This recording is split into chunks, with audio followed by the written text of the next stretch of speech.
नमस्कार, मैं अनूप दत्ता, न्यूज़ संघर्ष आज तक। दोस्तों, इस वक्त में मैं जहाँ खड़ा हूँ, ठीक देखिए मेरे पीछे अ, जिस डिपार्टमेंट की ज़िम्मेदारी है, दारोमदार है, यहाँ की हेल्थ व्यवस्था यानी स्वास्थ्य व्यवस्था सुचारू रूप से चले, हर काम सुचारू रूप से हो। इस वक्त मैं यहाँ खड़ा हूँ, ठीक उन्हीं के डायरेक्टर डीएचएस के सामने। दोस्तों, आपको पता होगा, पूरे अंडमान निकोबार के लोगों को पता होगा कि यहाँ पे एक तो अनएम्प्लॉयमेंट का मुद्दा यहाँ गरमाया हुआ है। दूसरे, जो वर्षों से डीआरएम में काम कर रहे हैं, एडॉक में काम कर रहे हैं, जो रेगुलर नहीं है, जिनके करीब करीब कभी किसी के 18 वर्ष पूरे हो चुके हैं, ऐसे ही स्टेटस में, ऐसे ही पोजीशन में 20 साल 24 साल, कुछ लोग रिटायर भी हो चुके हैं बिना कोई बेनिफिट के। और ये दुख सिर्फ उन्हीं का परिवार समझ सकता है। और जहां कई सैकड़ों केसेस जिसमें प्रमोशन देने की बात है और रिक्रूटमेंट देने की बात है, वैकेंसी पड़ी हुई है, वो कोई भी कार्रवाई सुचारू ढंग से निर्धारित समय पे पूरी नहीं की जा रही है। एम्प्लॉयज जो हैं, जो काम कर रहे हैं, जिनको प्रमोशन की आवश्यकता है, जहां वैकेंसीज हैं, ऐसे वैकेंसी आईपीएनटी आपके डेली टेलीग्राम जो खबरें आप तक पहुंचाता है, उस डेली टेलीग्राम में भी इतने सारे वैकेंसियां हैं, लेकिन वैकेंसी फिलअप करने के लिए चाथम में फॉरेस्ट डिपार्टमेंट में वैकेंसी इस वक्त थोड़े बहुत किए जा रहे हैं, लेकिन आंकड़े देखें तो तमाम और डिपार्टमेंट में ये वैकेंसी जो है फिलअप नहीं की जा रही है, जिसके कारण से कामकाज लगभग वहां पे आधे के बराबर हो पा रहा है। और वहीं पे मैं इस वक्त में यहाँ मौजूद हूँ इसलिए क्योंकि ये केस काफी पुराना है, लेकिन एक एग्जाम्पल है और एक आपको जानकारी भी हम देना चाहते हैं कि किस तरीके से 2002 में वैकेंसी को फिलअप किया गया, वो तरीका क्या था और क्या नायाब तरीका था, ये जो सूत्रों से हमें पता चला है। और अगर ये सच है जो इस वक्त में आंकड़े और तथ्य आपके सामने हम बताने जा रहे हैं सूत्रों के हवाले से, अगर ये सच है तो इस पे छानबीन होनी चाहिए और एडमिनिस्ट्रेशन को इसमें चिंतन या मंथन अवश्य करना चाहिए कि आखिरकार अगर ये ऐसा हुआ था तो कैसे हुआ था और ये वायलेशन कैसे हो पाया। अब मैं वो तथ्य जो हमारे सूत्रों के हवाले से हमारे सामने आ रहा है वो बता रहा हूँ। ठीक 2002 की बात है, डायरेक्टर हेल्थ सर्विस में सर्विलियंस वर्कर लेने की बात उठी, वैकेंसी की बात उठी, लेकिन जब छानबीन किया गया, कहा जा रहा है कि पता चला कि आरआर रिक्रूटमेंट रूल में जो सर्विलियंस वर्कर है इसका डायरेक्ट रिक्रूटमेंट नहीं हो सकता था और पूरे के पूरे 100% ये प्रमोशन पोस्ट थे, यानी कि मजदूर से ही प्रमोशन दे करके सर्विलियंस वर्कर तक पहुंचा जा सकता था। लेकिन यहाँ डायरेक्टर, उस वक्त के डायरेक्टर हेल्थ सर्विस ने पत्र लिखा, एडमिनिस्ट्रेशन ने भी जवाब में कहा कि आरआर में 100% जो ये पोस्ट है ये प्रमोशन पोस्ट है, इसको डायरेक्ट रिक्रूटमेंट नहीं किया जा सकता है, ये विचाराधीन है।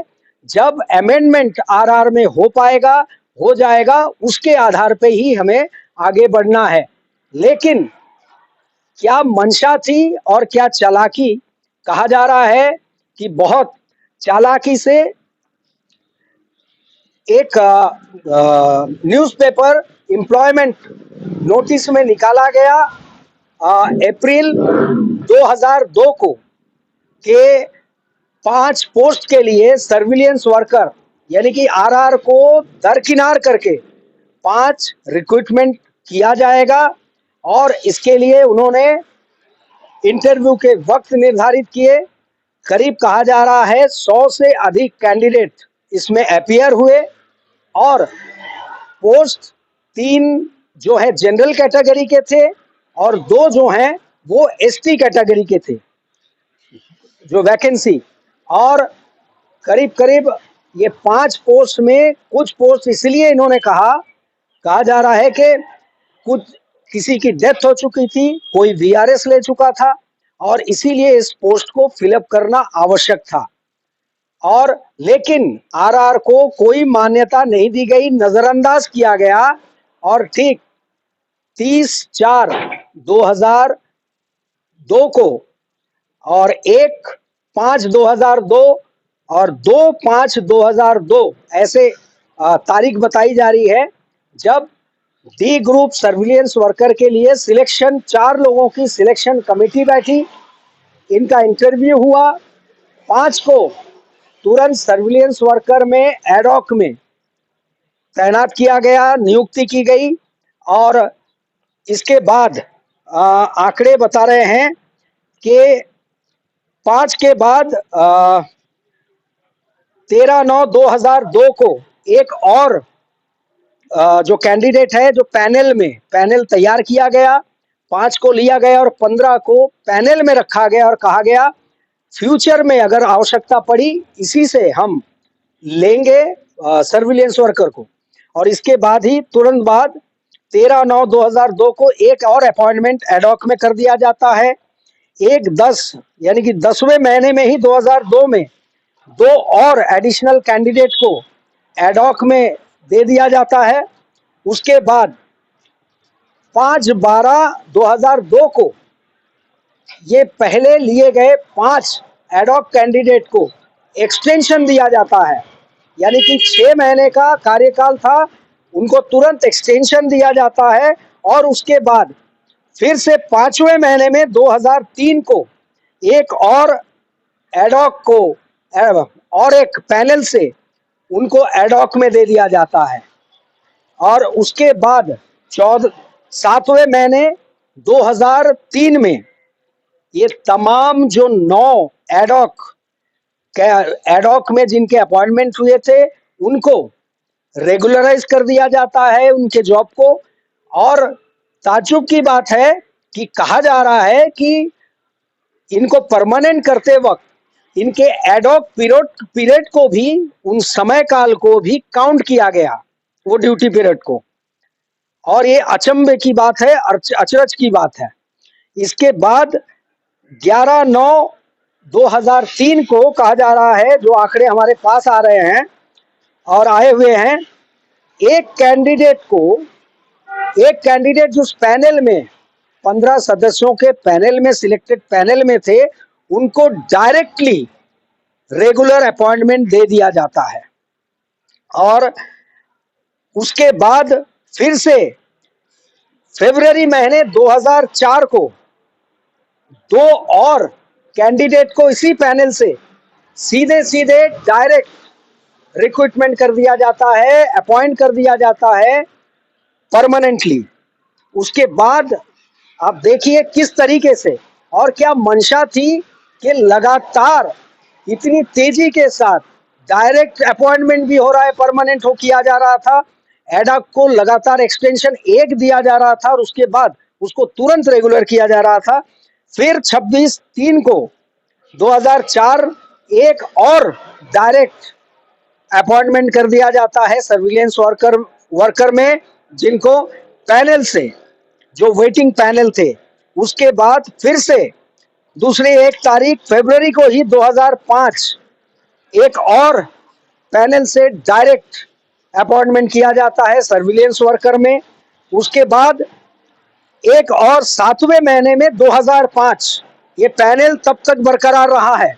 इसे ध्यान देने की आवश्यकता है कि पैनल तब तक चल रहा है, इस पैनल को कैंसिल नहीं किया गया था, बावजूद इसके कि आरआर में डायरेक्ट रिक्रूटमेंट कहा नहीं गया था।